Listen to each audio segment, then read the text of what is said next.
One thing I never have to worry about when I'm working with a shop who learned their lesson about so many aftermarket condensers, it costs them so many comebacks, they just start automatically, no matter what the insurance company tells them, using OEM condensers. And the OEM condensers for the Denzos comes with the oil for this specific oil for this compressor.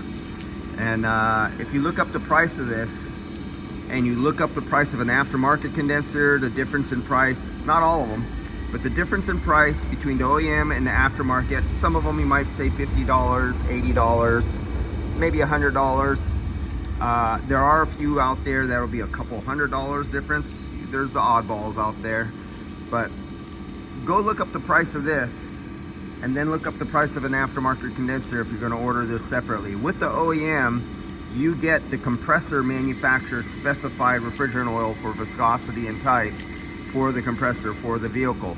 And that's why I never have to worry with it, especially a Denso condenser. Never ever once have I had to warranty one and do a job free, because I tell everyone, you get OEM, especially if it's Denso and it was original equipment manufacturer installed and it's actually defective, not some of your guys put it in and then yanked a hole in one of the tubes.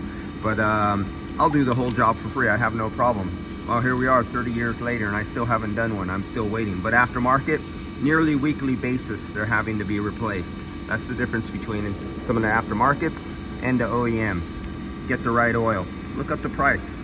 Be curious.